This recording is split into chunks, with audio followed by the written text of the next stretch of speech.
What's up everybody, this is Danny and today I partnered with Intel to share with you my experience with the 2022 Asus ROG Zephyrus M16. And while I didn't use last year's model, I'm glad that I used this year's model because this is the first laptop that I've used being powered by the 12th gen Intel Core H series processors. And while the GE76 Raider blew me away last year with this gaming performance, I think this one is more for me because it combines power with portability, which I think is very important for a lot of people.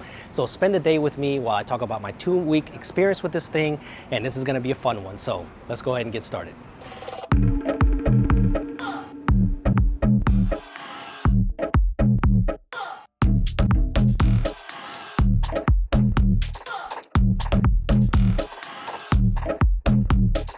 I don't know about you, but I like to start my days with coffee. And on chill days like this, I like to come to one of my favorite coffee shops here in downtown Winter Garden, and I'll reply to a ton of emails and just kind of plan out what I'm gonna do for the week when it comes to content. The reason why that I like the Zephyrus M16 so much is because it's a great everyday laptop. It can game, and I will show you that later on, but the design doesn't scream gaming laptop. It has a nice matte black finish, some multicolor accents when the light shines into the perforated portion of the lid, but overall very clean design, and it's just a little over 4 pounds, so it's very portable. There are some gaming design hits that give it that flair, like on the back and when you open the lid, but I find the design to be compact for having such a spacious 16-inch QHD Plus display. There are definitely some things that I appreciated about the display. Number one, it has some thin bezels, so it looks nice and modern. Number two, it is an anti-glare display, so it helps fight off reflections and is perfect for outdoor conditions like this. But it also remains sharp and it's very color accurate with great viewing angles, and with a little over 500 nits of brightness, I find the outdoor use to be a good experience. Plus, it's 165 Hz, so everything looks fluid and smooth. The keyboard is nice and comfortable to respond to a ton of emails and writing some thoughts down for the next project. The keys have a nice travel and it feels good to type on. There is no separate number key, but I rarely use that, so I'm okay with it. The keyboard does have RGB for that gaming flair. It is single zone and isn't per key RGB, but I don't mind.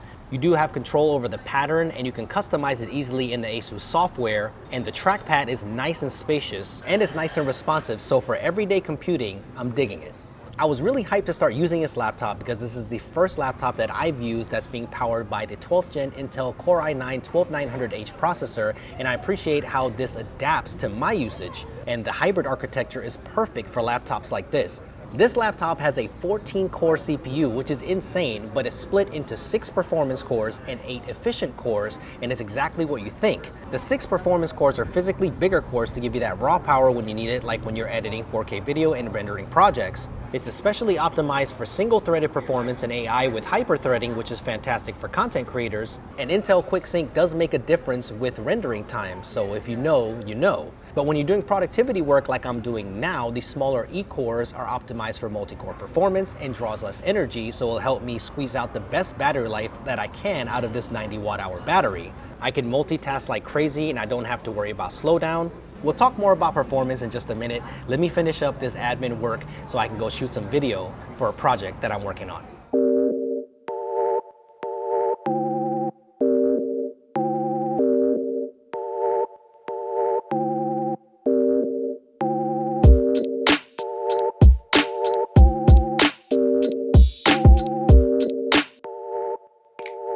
I just shot some footage for a video that I'm working on, so I thought I would import it real quick and take a look.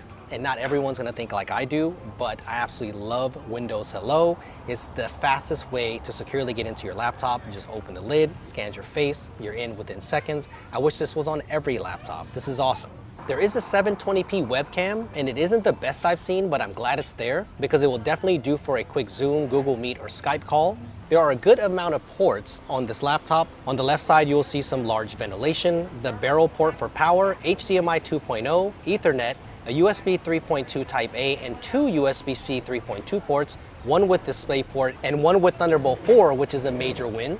On the other side, another USB 3.2 Gen 2 Type A port and a micro SD card slot for expansion. I wish it was a full SD card slot because it would be easier to import footage like this without a dongle, but some expansion is better than none. If you're a content creator, then you're gonna love this laptop for photography and video work. This laptop has a NVIDIA 3070 Ti inside, and it handles 4K video like a boss. It cuts like butter, but if you want the absolute best rendering performance, then you can step up all the way to a 3080 Ti. The 12th Gen Intel Core i9-12900H has plenty of power for both video and photo editing. If you're coming from previous generation Intel powered laptops, you should see a gain all around in single core and multi-core performance. When working on intensive projects, the cores will ramp up to give me the best performance, and Intel Thread Director is smart because it uses machine learning to predict the workload and give the workload to the right cores. So think about this in sports terms. The Intel Thread Director is like the coach. It's going to put in their starters and the best performing players when it needs to, and then bench them when they need rest. You probably already know about Intel Turbo Boost, but Turbo Boost Max Technology 3.0 can give a bump in performance without overclocking, because not all cores are created equal because of manufacturing variations. So Turbo Boost 3.0 can identify the fastest speed cores and give the most important work to them. So there's a lot of managing or coaching happening in the background, which is neat. So is the sports analogy easier to follow? Was that good? All right, I was gonna do some gaming out here and it was a nice day, but Florida weather, it can turn nasty really quick. So I'm gonna go home and then we're gonna talk about the gaming.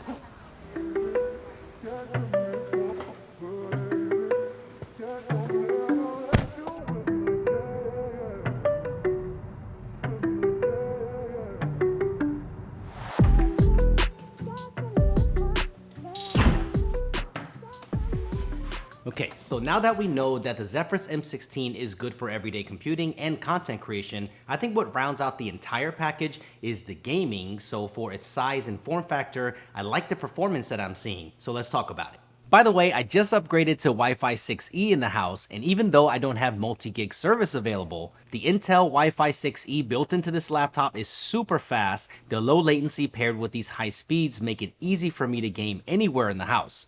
I made the mistake of getting into Elden Ring, and that has destroyed my productivity over the last couple of days. This game is so challenging but addictive at the same time. This game plays great on the Zephyrus M16. 60 frames per second is what you want to get out of this game, and even with it on full resolution and the settings on maximum, I was able to get that. Sometimes it does dip below 60 frames per second, but it looks really great. Sorry, I'm shooting in 24 frames per second, so this video will not do the gaming experience justice. Elden Ring looks gorgeous on this display. The 12th Gen Intel Core i9-12900H does a great job with gaming. These P cores are the best performing cores Intel has ever built. The E cores can handle all of the background processes, so you'll get the maximum FPS. It can turbo clock up to 5 GHz with broad memory support. This machine has the latest DDR5 RAM inside. I love the fact that you have a mux switch here so you can bypass the integrated graphics to get the best gaming performance. You will have to reboot the laptop, but I'm happy that it's here. Some very respectable numbers on Shadow of the Tomb Raider. I always use this game as a benchmark when I'm testing gaming performance. This is on full resolution. With Cyberpunk 2077, I was surprised to see with ray tracing on Ultra at the full resolution that I was able to get in between the upper 30s and 40 frames per second. This is totally playable, but I found the sweet spot to be with the ray tracing off. I was able to get well above 60 frames per second, so this is what you can expect if you're a fan of this game. And Doom Eternal is absolutely no problem at all, comfortably at higher frame rates with ultra nightmare settings, so if you casually game like I do, this is a good performer. You can game with the headphone jack, which a lot of you will do, but the speaker system is actually pretty good. It could have some more low end, but it's immersive with Dolby Atmos support. While there are higher performing gaming laptops out there, I love this one because it's relatively thin and it's portable, and I love the balance and it fits my gaming needs. What I love about having a Thunderbolt 4 port is that it's super easy to connect to a monitor with just one cable to continue my games in the office. And this spec does have a 1TB SSD, which is super fast by the way. These new ones have great read and write speeds. You know how it is when you install a lot of AAA titles, that storage can get eaten up really fast. So I'm also loving the Thunderbolt 4 port for the super fast external storage that I can plug right in for video and photo editing. The back of the laptop is super easy to open, so if you want to expand the drive, you do have an empty slot right here, so you can do that. And you also can upgrade the RAM if you want. I'm thinking about getting another 16 GB to pair with the 16 gigs that came with the spec. So let's finish up with thermal performance. I showed you the ventilation earlier, and it does do a good job of dissipating that heat. If you use last year's, then you'll probably know that the heat is released through the back, the sides, and also through where the bottom of the display is right here in the front. And I can see why people might think that's concerning, but it hasn't been a problem for me at all. It does get warm, but what I appreciate is that the heat on the bottom of the laptop is more concentrated in the middle of the laptop, so I found that it's okay having this on my lap even while gaming or exporting projects.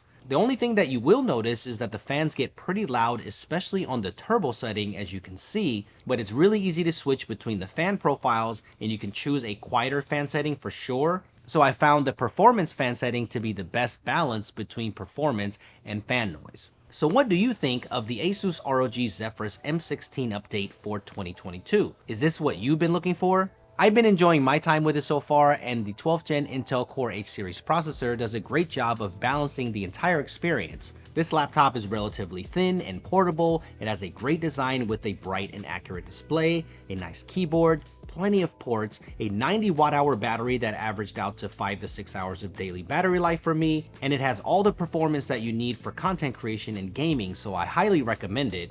Thank you for spending the day with me, and if you have any questions about this laptop, then ask away in the comment section below, and I'll do my best to answer them. And let me know if you like this style of video. If you did, hit that thumbs up, and then also let me know what laptop I should get in for the next video. So thank you for watching. I had a lot of fun, and I'll see you guys in the next one.